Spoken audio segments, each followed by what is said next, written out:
नमस्कार। कभी सोचा है कि कुछ कविताएं या गाने सुनते ही जुबान पर क्यों चढ़ जाते हैं? आज हम इसी जादू को समझने वाले हैं, वो जादू जो शब्दों में संगीत घोल देता है।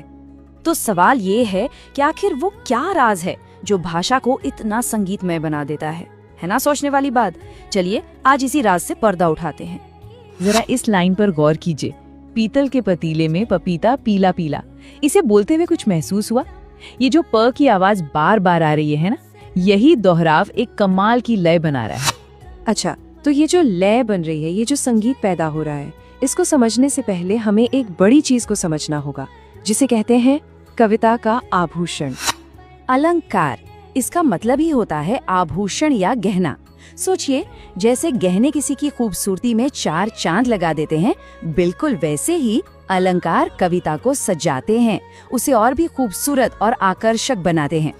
तो अब वापस आते हैं उस खास गहने पर, उस खास आभूषण पर जिसे हमने एकदम शुरुआत में देखा था।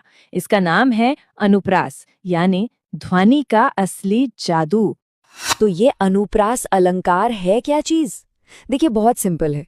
जब किसी कविता की लाइन में कोई एक ही अक्षर यानी कोई एक व्यंजन ध्वनि बार बार आती है, बार बार दोहराई जाती है, तो उससे एक म्यूजिकल इफेक्ट बनता है। बस इसी को अनुप्रास अलंकार कहते हैं। इसका पूरा खेल वर्ण की आवृत्ति, मतलब एक ही अक्षर के रेपिटेशन पर टिका है। अब इस क्लासिक उदाहरण को देखिए, चारु चंद्र की चंचल किरणें। यहाँ 6 अक्षर को बार बार दोहराया गया है और इस दोहराव से एक बहुत ही प्यारी, एक संगीतमय लय बन रही है। यही तो है अनुप्रास का कमाल। चलिए अब फटाफट कुछ और मशहूर उदाहरण देखते हैं, इससे ये कॉन्सेप्ट बिल्कुल साफ हो जाएगा। रघुपति राघव राजा राम, यहाँ र अक्षर कितनी बार आया है ना? ये भजन तो गांधी जी का पसंदीदा भी था, और इसके इतना यादगार होने की एक वजह इसका यही संगीतमय होना भी है। अब जरा इसे सुनिए, तरनी तनूजा तट तमाल तरुवर बहु छाए। इस लाइन में त अक्षर की जो आवाज बार बार आ रही है, वो एक बहुत ही शांत और मधुर एहसास देती है।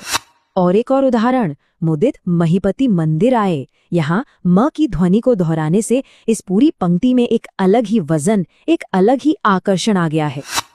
अब एक मजेदार बात, ऐसा नहीं है कि अनुप्रास बस एक ही तरह का होता है। अरे नहीं, इसके भी अलग अलग रूप होते हैं। कह सकते हैं कि इसके अलग अलग फ्लेवर्स हैं, जो कविता में अलग अलग तरह का रंग भरते हैं। तो इसके कुछ मुख्य प्रकारों पर नजर डालते हैं। सबसे पहले है वृत्यानुप्रास। इसमें एक ही अक्षर कई बार आता है, जिससे एक तेज लय बनती है, जैसे चमक गई चपला चमचम में